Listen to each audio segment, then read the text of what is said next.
masuk ke ruangan di dalam sana. Dia nih siapa, Fris? Orang yang kamu sebutin itu tadi?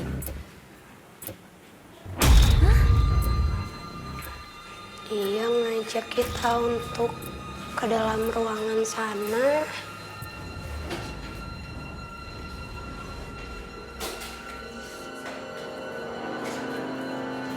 Kenapa dia ngajakin kita ke ruangan ini sih? Perlahan kami sholat.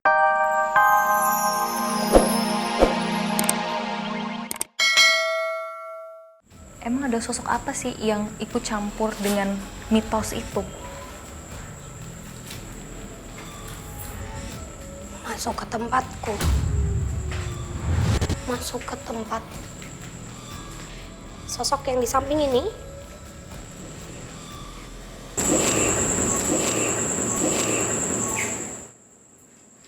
Dengar nggak? Dengar semua ya? Iya. Dari samping sini ya? Iya, itu kayak suara laki-laki. Betul? Oke. Ada 2 ruangan, ada 2 kamar. Sorry Nat, pelan-pelan. Assalamualaikum.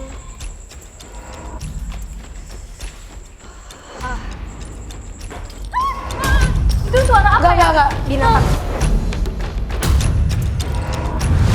Nggak apa-apa. Oke.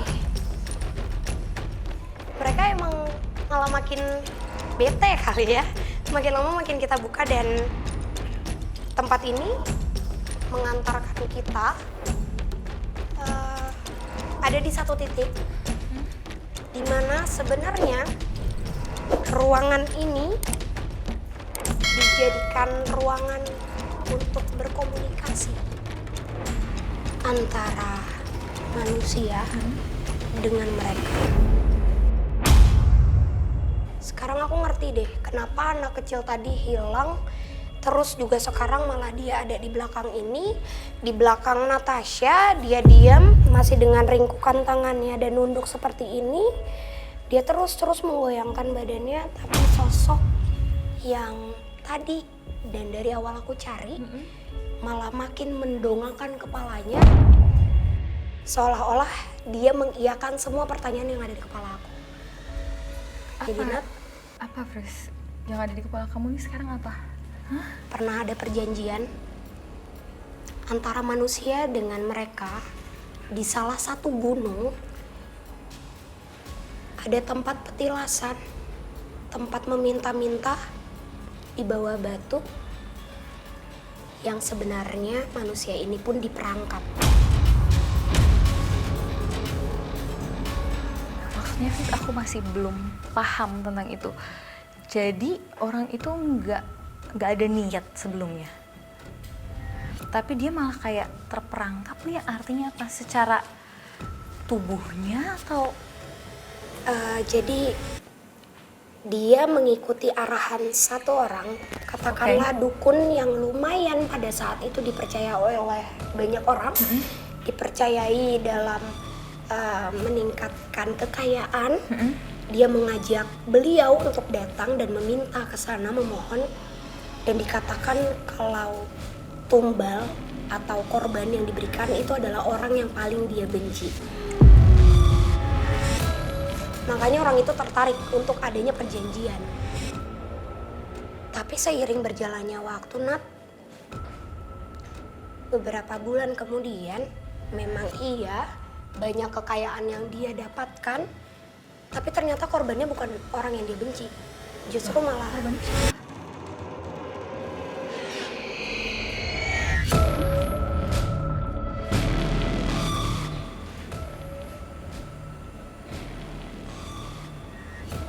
dia ngajak masuk ke ruangan di dalam sana. Dia nih siapa, Fris? Orang yang kamu sebutin itu tadi?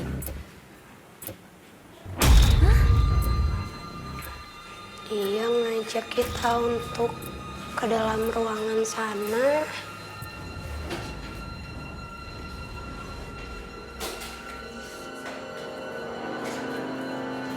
Kenapa kenapa dia ngajakin kita ke ruangan ini sih? Perlahan kami seolah dituntun masuk ke salah satu ruangan yang dihuni oleh sosok astral yang mungkin menjadi dalang dari semua peristiwa naas yang pernah terjadi di rumah Ini ini. dulunya kamar. Fris, ada sosok apa nih? sini? Sosok yang tadi lagi aku jelasin. Dia ngapain ngajakin kamu untuk ke ruangan ini? Kenapa? Karena dulunya tempat ini tempat ritual. Tempat ini tempat yang dijadikan tempat komunikasi yang nggak dibolehin satu orang pun masuk ke tempat ini kecuali dia sendiri yang membuat perjanjian. Harus dengan beberapa makhluk hidup, beberapa korban, beberapa makanan, sampai bunga-bunga itu disebar di masing-masing sudut. Dan perjanjiannya akan lebih banyak rejeki atau kekayaan yang akan diberikan sama sosok yang ada di gunung tersebut. Oke, aku paham. Dan tumbalnya manusia juga. Apakah orang-orang terdekat dia? Iya, anak keduanya. Astaga. Kok kayak gitu? Anak keduanya dijadiin tumbal untuk dapetin kekayaan, dan apakah orang ini yang punya rumah ini?